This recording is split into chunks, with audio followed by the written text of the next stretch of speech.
Thought कि चलो ठीक है, कुछ एक case scenario questions, MCQs questions discuss करते हैं। तो मैं आपके सामने स्क्रीन पे विजिबल भी होगा इंटीग्रेटेड केस सिनेरियो, और ये आपके पेपर का है। मैं एक बार देख लूँ कौन से पेपर का है ये। सजेस्टेड आंसर आपको यहाँ शो हो रहा होगा, सजेस्टेड आंसर, और ये मई 25 का है। ठीक है, ये देखिए लिखा हुआ है ना, इंटरमीडिएट एग्जामिनेशन मई 25 सजेस्टेड आंसर। ठीक है, तो हम लोग उसी का एक केस सिनेरियो लेके यहाँ पे डिस्कस करेंगे। ठीक है, ठीक है, तो एक मिनट में अगर चेक कर लूँ सब कुछ परफेक्ट है क्या। Hello hello, mike check. ठीक है, तो फाइनली मैं शुरू कर रहा हूँ। चलिए, सो केस सिनेरियो थर्ड आप लोग अपने पीडीएफ ओपन कर सकते हो। ठीक है, सजेस्टेड आंसर मई 25 ऑडिट। ठीक है, चलिए मैं इसको रीड कर रहा हूँ। Messrs. D.J. Associates Chartered Accountants have been appointed as the statutory auditor, ठीक है, of a private limited company. ठीक है, मिस्टर डी एक एंगेजमेंट पार्टनर है। आपको पता है एंगेजमेंट पार्टनर कौन होता है? जो पूरे ऑडिट को लीड करता है। जैसे मान लेते हैं अगर 10 लोग गए हैं ऑडिट करने, या 10 लोगों की टीम गई ऑडिट करने, तो उसमें से एक बंदा होगा जो पूरे 10 मेंबर को लीड करेगा, उसको बोलते हैं एंगेजमेंट पार्टनर। ठीक है, and a team comprising of 3 article clerks. ठीक है, in the initial stages, CA Mr. D कौन था? engagement partner, decided to evaluate internal controls। ठीक है, तो कुछ चीजें हम लोग लिखते हुए चलते हैं, ठीक है, ताकि याद रहेगा। Messrs D G and associates, नाम भी बड़ा अजीब है यार,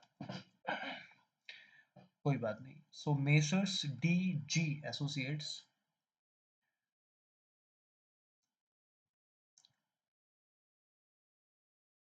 एक सेकंड दीजिएगा।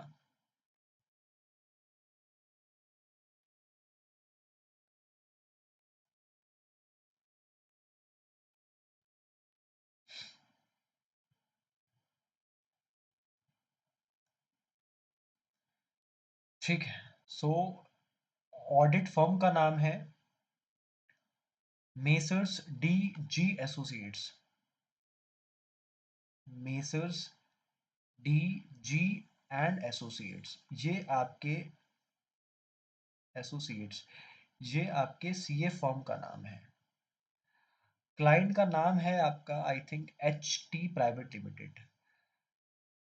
एच टी प्राइवेट लिमिटेड, ये आपका क्लाइंट का नाम है। मतलब हम लोग इसको क्या बोलते हैं? ऑडिटी बोलते हैं। ठीक है, मिस्टर डी एंगेजर पार्टनर है। मिस्टर डी जो एक ऑब्वियसली चार्टेड अकाउंटेंट होगा, वो क्या है? एंगेजमेंट पार्टनर है। आप लोग शुरुआत में ये सब हैबिट डालो, थोड़ा सा आप ना एमसीक्यूज वगैरह करो, केस सिनेरियो एमसीक्यूज करो, तो थोड़ा सा आप लिखो। अच्छा, together information required Mister D asked his team members to suggest a method. ठीक है, अच्छा अब मैं यहाँ पे आपको एक चीज बता रहा हूँ। आपने चैप्टर नंबर 3 में एक टॉपिक पढ़ा होगा, evaluation of internal control. Chapter 3 में आपने एक टॉपिक पढ़ा होगा, इवैल्यूएशन ऑफ इंटरनल कंट्रोल, और उसमें इंटरनल कंट्रोल को इवैल्यूएट करने के हमारे पास 4 मेथड थे। पहला था नरेटिव रिकॉर्ड्स, दूसरा था चेकलिस्ट, तीसरा था इंटरनल कंट्रोल क्वेश्चनर, और आई थिंक हाँ लास्ट था फ्लो चार्ट। ठीक है, तो ये 4 हमारे पास मेथड थे। मैं इसको एक बार यहाँ पे दिखा भी दे रहा हूँ, ये देखिए, methods of evaluation of internal control, narrative record, checklist, questionnaire, flow chart. ठीक है, क्वेश्चन में वापस आता हूँ। First team member of the team suggested that they should follow a method in which a series of instructions and questions are required to be followed and answered by team audit team। ठीक है, मैं पहले आपको इसमें और इसमें फर्क बताता हूँ, चेकलिस्ट और क्वेश्चनर में भी आपने पढ़ा होगा। चेकलिस्ट में हम क्या करते हैं? हम कुछ क्वेश्चन सेट करके क्लाइंट के पास लेके जाते हैं, लेकिन क्लाइंट से पूछ पूछ के हम ही उसको फिल करते हैं। मतलब ये फिल्ड होता है, फिल्ड बाय ऑडिट टीम, मतलब ये ऑडिट टीम ही इसको फिल करती है। इंटरनल कंट्रोल क्वेश्चनर में क्या है कि हम एक क्वेश्चन की लिस्ट बना के क्लाइंट को मेल कर देते हैं, फिर क्लाइंट अपने टीम मेंबर के साथ बैठ के उसको फिल कराता है। तो that it should be filled by client himself, ठीक है, ये क्लाइंट फिल करता है इसको। ये सबसे बड़ा डिफरेंस है। चेकलिस्ट हम फिल करते हैं क्लाइंट से पूछ पूछ के, इंटरनल कंट्रोल क्वेश्चनर क्लाइंट खुद फिल कराता है अपने टीम मेंबर के साथ बैठ के। Second team member of suggested a method in which a complete and exhaustive description, ठीक है। नैरेटिव रिकॉर्ड आपको याद होगा, नैरेटिव रिकॉर्ड में क्या होता है? नैरेटिव रिकॉर्ड मतलब complete description, complete description of internal control. मतलब कंपनी में कहाँ का इंटरनल कंट्रोल लगा है, कितना इंटरनल कंट्रोल लगा है, कौन उसको ऑपरेट कर रहा है, कौन उसके लीड कर रहा है। तो नैरेटिव रिकॉर्ड पूरा विवरण होता है, पूरा डिस्क्रिप्शन होता है। तो आई थिंक आपको आंसर मिल गया होगा यहाँ पे सेकंड टीम मेंबर किसकी बात कर रहा है। ठीक है, आगे बढ़ता हूँ। The third team member suggested a method in which a comprehensive series of questions concerning internal control were required to be answered.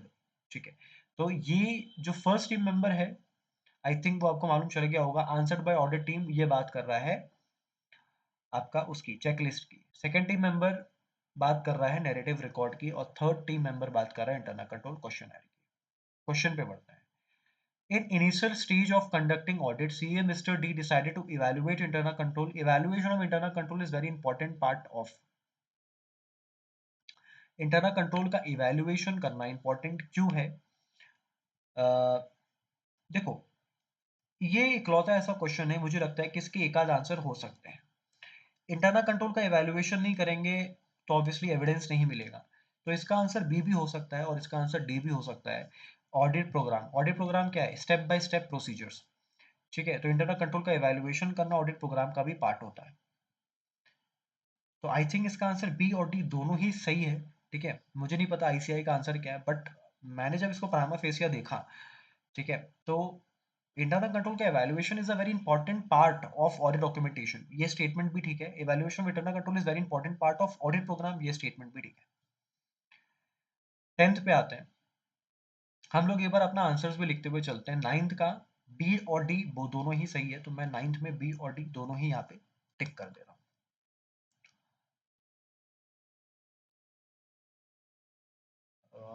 9th में बी और डी दोनों ही ठीक है।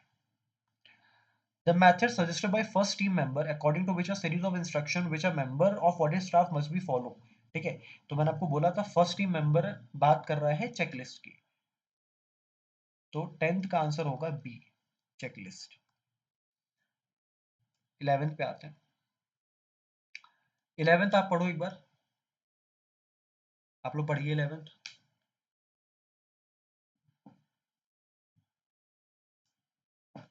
तो आई थिंक आंसर मिल गया होगा। कंप्लीट डिस्क्रिप्शन है, मतलब यहाँ पे नैरेटिव रिकॉर्ड आएगा। कंप्लीट डिस्क्रिप्शन है तो यहाँ पे नैरेटिव रिकॉर्ड आएगा, तो 11th का आंसर नंबर होगा ए। आगे बढ़ते हैं।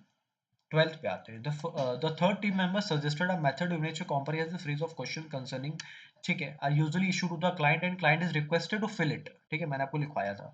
तो यहाँ पे आंसर नंबर ए होगा, इंटरनल कंट्रोल क्वेश्चन है। तो 12th का आंसर नंबर ए होगा। 13th पे बढ़ते हैं। ABC is undergoing an audit and auditors are evaluating the reliability of different types of audit evidences. External evidences generally considered to be more reliable. The following is not an example of internal evidences. आपको याद होगा, आपने may be chapter number 4 में पढ़ा होगा external evidence, internal evidence. External evidence वो evidence होता है जो बाहर से ओरिजिनेट होता है, बाहर से मतलब क्लाइंट प्रेमाइस के बाहर से ओरिजिनेट होता है। और इंटरनल एविडेंस वो होता है जो क्लाइंट प्रेमाइस के अंदर से ही ओरिजिनेट होता है, ठीक है। इसमें इंस्पेक्शन रिपोर्ट ये क्लाइंट के प्रेमाइस से ही मिलती है। गुड रिसीव नोट, हमने गुड्स रिसीव किया है, जीआरएन। जीआरएन कौन इशू करता है? Godown keeper. जब गोडाउन में माल आ जाता है तो वहां का जो कीपर है, जो स्टोर कीपर है, ठीक है, जो वहां का चार्ज है, इंचार्ज है, तो वो एक नोट इशू करता है, एक एक्नॉलेजमेंट इशू करता है, उसको बोलते हैं जीआरएन। और बैंक रिकंसिलिएशन स्टेटमेंट तो क्लाइंट खुद बनाता है। अब आपको आंसर मिल गया होगा, आंसर नंबर बी होगा, परचेज इनवॉइस, क्योंकि परचेज इनवॉइस बाहर से बन के आता है, सप्लायर के पास से बन के आता है। तो 13 का आंसर नंबर बी होगा। 13th का आंसर नंबर बी होगा। 14th और 15th। Which of the following is incorrect with regard to written representation? एक सेकंड दीजिएगा मुझे।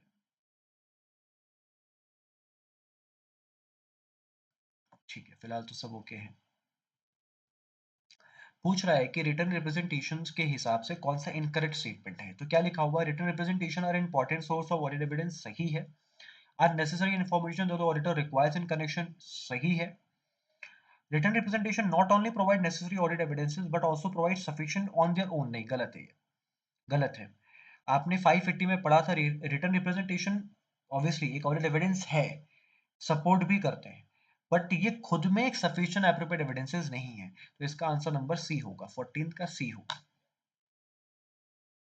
ठीक है, मैं अपनी बात को फिर से दोहराऊं तो रिटर्न रिप्रेजेंटेशन खुद में ही on their own sufficient evidences नहीं होते हैं, ये दूसरे एविडेंसेस को सपोर्ट करते हैं, कंफर्म करते हैं, बट ये खुद में सफिशिएंट एविडेंसेस नहीं होते हैं। Which of the following is inappropriate.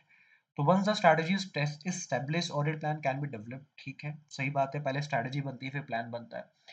Establishment of strategy as well as detailed audit plan are not necessarily discrete or sequential process, सही बात है। Audit strategy and plan are not interrelated, गलत है। ठीक है, दोनों इंटर रिलेटेड होते हैं, changes in one may not result, नहीं, गलत बात है। अगर स्ट्रैटेजी में चेंज होगा प्लान चेंज करना पड़ेगा, प्लान में भी अगर अच्छा खासा आप चेंजेस करो तो स्ट्रैटेजी में भी चेंज करना पड़ेगा। ठीक है, तो 15 का आंसर नंबर सी होगा। ठीक है, अब एक बार अपने आंसर्स को मैच करते हैं। ठीक है, हमने शुरुआत की थी 9 से, सो 9 से लेकर 15 तक मैच करते हैं। सो 9th का डी है, 10th का बी है, डी और बी।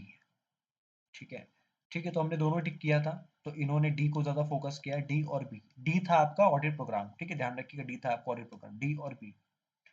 फिर A B C, B C, A B और सी, ठीक है, ये भी सही है, और लास्ट में सी है। ठीक है, तो हमारे सारे ही सही हैं, बस 9th में हमने दो ऑप्शंस टिक किए थे।